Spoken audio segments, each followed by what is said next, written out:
Hello दोस्तों, बहुत बहुत स्वागत है अपने यूट्यूब चैनल हिंदी साहित्य की पाठशाला में। आज मैं आपके लिए कविता लेके आई हूँ, रोटी और संसद। और ये कविता हमारे यूजीसी नेट के पाठ्यक्रम में लगी हुई है। तो ये कविता हमारे यूजीसी नेट के पाठ्यक्रम में लगी हुई है और ये सभी प्रतियोगी परीक्षाओं के लिए काफ़ी महत्वपूर्ण है, जैसे UGC NET, JRF, PGT, TGT, NVS, KVS, GIC, GDS, LT grade, जितनी भी हमारे ये परीक्षाएं होने वाली हैं और जिनका सब्जेक्ट हिंदी साहित्य है, तो उसके लिए काफ़ी महत्वपूर्ण है। तो शुरुआत करते हैं। हमारी कविता है रोटी और संसद। ये कविता सुदामा पांडे धूमिल जी की है। तो वन लाइनर में पीजीटी, टीजीटी में पूछा जा सकता है कि रोटी और संसद किसकी कविता है, तो सुदामा पांडे धूमिल जी की कविता है। और ये किस कविता संग्रह में संकलित है? यह किस कविता संग्रह में संकलित है? तो कौन सी कविता संग्रह में संकलित है? कल सुनना मुझे, कल सुनना मुझे। और इसका प्रकाशन वर्ष है 1976 ईस्वी। कल सुनना मुझे, इसका प्रकाशन वर्ष है 1976 ईस्वी।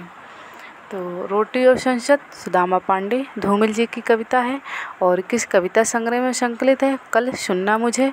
और कल सुनना मुझे का प्रकाशन वर्ष है 1976 ईस्वी।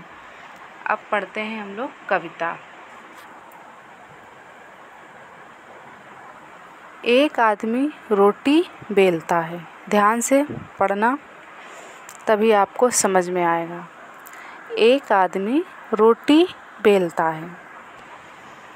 फिर इसके बाद में एक आदमी रोटी खाता है। एक आदमी रोटी बेलता है और एक आदमी रोटी खाता है। एक तीसरा आदमी भी है। एक तीसरा आदमी भी है जो तीसरा आदमी भी है जो ना रोटी बेलता है ना रोटी खाता है, वह सिर्फ रोटी से खेलता है। क्या करता है? एक आदमी तो रोटी बेलता है, दूसरा आदमी खाता है, तीसरा वह आदमी है जो ना तो रोटी बेलता है ना रोटी खाता है, वह सिर्फ रोटी से खेलता है। मैं पूछता हूँ, ये तीसरा आदमी कौन है? मेरे देश की संसद मौन है। क्या है? ये तीसरा आदमी कौन है? मेरे देश की संसद मौन है। तो ये हो गई सुदामा पांडे धूमिल जी की कविता रोटी और संसद। एक बार फिर से सरसरी नज़र से देखते हैं। एक आदमी रोटी बेलता है, एक आदमी रोटी खाता है, एक तीसरा आदमी भी है जो ना रोटी बेलता है और ना रोटी खाता है, वह सिर्फ रोटी से खेलता है। मैं पूछता हूँ, ये तीसरा आदमी कौन है? मेरे देश की संसद मौन है। ये हो गई हमारी कविता रोटी और संसद। पहले आदमी का जो यहाँ पे जिक्र हुआ है वह कौन है? श्रमिक वर्ग है। पहला आदमी श्रमिक वर्ग, दूसरा आदमी मध्य वर्ग। पहला आदमी श्रमिक वर्ग और दूसरा आदमी मध्य वर्ग। तीसरा आदमी कौन है? देखते हैं। तीसरा आदमी पूंजीपति है। तीसरा आदमी पूंजीपति है जो ये रोटी से सिर्फ खेलता है। फिर इसके बाद में एक महत्वपूर्ण कथन है सुदामा पांडे धूमिल जी का, काफ़ी महत्वपूर्ण है। ये बच्चन जी के अनुसार है ये कथन और ये आपसे पूछा जा सकता है, इसलिए आप इसको ध्यान में ज़रूर रखिएगा।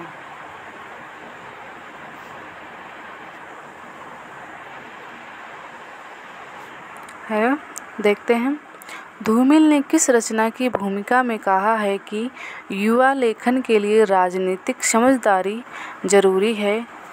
बिना इस राजनीतिक समझदारी के आज का लेखन संभव नहीं है। क्या कहते हैं धूमिल जी कि किस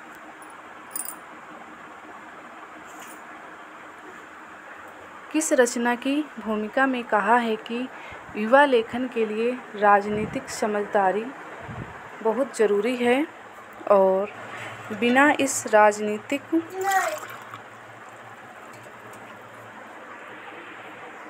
राजनीतिक समझदारी के आज का लेखन संभव नहीं है। तो ये किस में कहा है?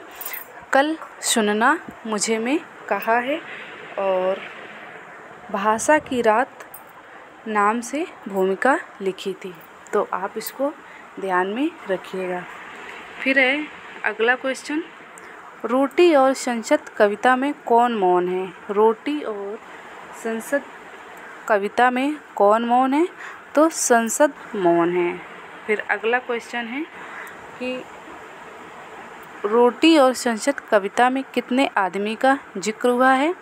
ये क्वेश्चन इम्पोर्टेंट है और पूछा भी गया है। तो रोटी और संसद कविता में कितने आदमी का जिक्र हुआ है? 3 आदमी का जिक्र हुआ है। और ये सभी प्रतियोगी परीक्षाओं के लिए काफ़ी महत्वपूर्ण है ये क्लास। और इसके पहले मैंने गीत फरोश और मैं नीर भरी दुख की बदली, अकाल और उसके बाद, और क्या कहते हैं कि नागार्जुन जी की कौन सी कविता है हमारी यूजीसी नेट के पाठ्यक्रम में? कालिदास सच सच बतलाना। और जितने भी हमारे राइटर लगे हैं यूजीसी नेट के पाठ्यक्रम में यूनिट 5 के अंतर्गत, उनका हमने जन्मकाल भी करवाया हुआ है। तो अगर आपने ये क्लासें नहीं देखी हुई हैं तो आप इन क्लासों को ज़रूर देखिएगा और ये आपके लिए काफ़ी हेल्पफुल होने वाली हैं क्लास। अगर आप यूजीसी नेट दिसंबर 2025 की तैयारी कर रहे हैं तो आपके लिए काफ़ी ये क्लास महत्वपूर्ण है। और मिलते हैं एक नई कविता के साथ। अगर आप हमारे चैनल पर पहली बार आए हैं तो चैनल को सब्सक्राइब और वीडियो को लाइक शेयर ज़रूर करें। जब तक अपना ख्याल रखिए और स्वस्थ रहिए, मस्त रहिए।